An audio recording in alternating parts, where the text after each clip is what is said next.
Good morning student. Hari ini kita bertemu kembali dalam materi yang chapter 5 yaitu passive voice. Passive voice merupakan suatu kalimat dalam bahasa Inggris juga yang tidak asing lagi dan sangat populer dalam percakapan kita sehari-hari dan dalam buku bacaan. Mari kita lihat penjelasannya untuk passive voice ini. Passive voice merupakan suatu bentuk kalimat di mana subjek kalimat adalah yang menerima aksi, bukan yang melakukan aksi. Kalau kalimat active voice fokus terhadap yang melakukan aksi atau door of action. Sedangkan passive voice fokus terhadap objek yang menerima akibat dari aksi tersebut atau receiver of action. Kita perhatikan aturan-aturan untuk membuat kalimat pasif di sini. 1. Kalimatnya harus mempunyai objek. Yang kedua, objek dalam kalimat aktif menjadi subjek dalam kalimat pasif. Yang ketiga, kata kerjanya harus bentuk ketiga past participle. Gimana bentuk kata kerja bentuk ketiga past participle itu? Seperti contoh kita kata go, kata kerja pertama. Kata kerja keduanya yaitu yalawen, yang ketiga yalagan. Terus lagi study, studied, studied. Eat, ate, eaten. Itu contoh. Selain itu masih banyak contoh lagi di kamus.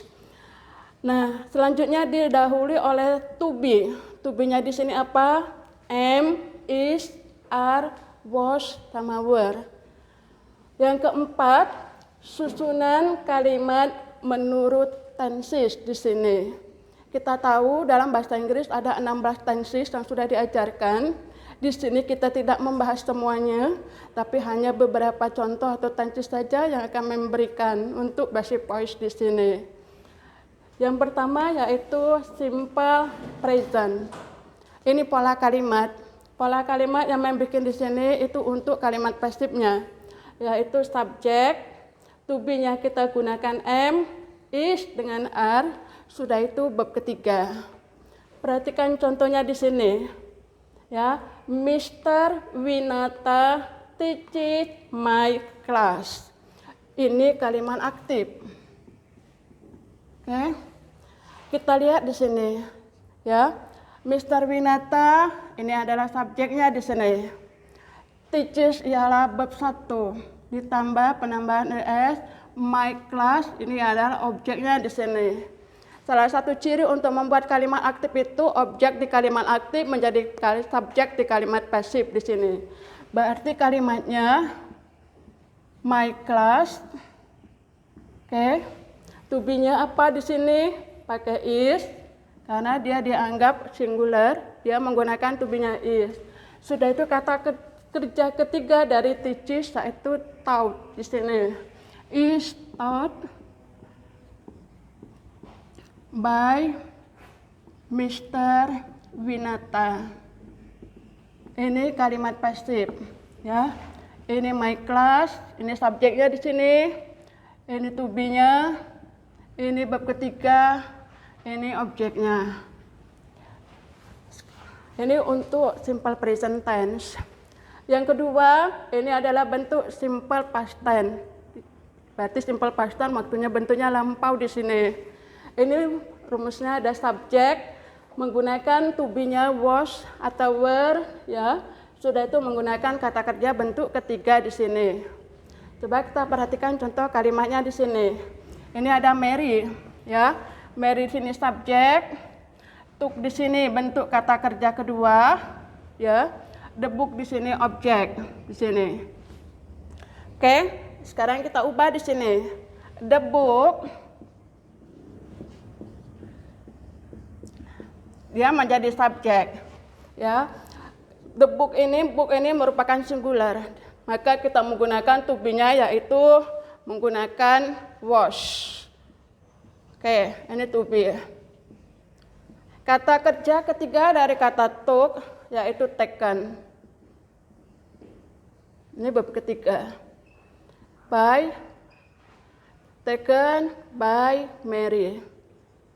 Bisa ditambahkan from, the, dash. Ada dua versi di sini, bisa kamu menulisnya. The book was taken from the desk by Mary. Itu satunya. Sekarang kita masuk yang ketiga, yaitu present perfect di sini. Kita lihat di sini ada subjek, ada has atau have di sini, ditambah been, sudah itu bab ketiga. Tolong yang Mem tekankan, jangan lupa penggunaan kata been di sini. Ini yang fokusnya di sini, jangan lupa. Sekarang kita perhatikan kalimatnya. Student ini subjek, ya. Ini to be, ini bab ketiga. Ini objeknya di sini. Oke, ini kalimat aktif.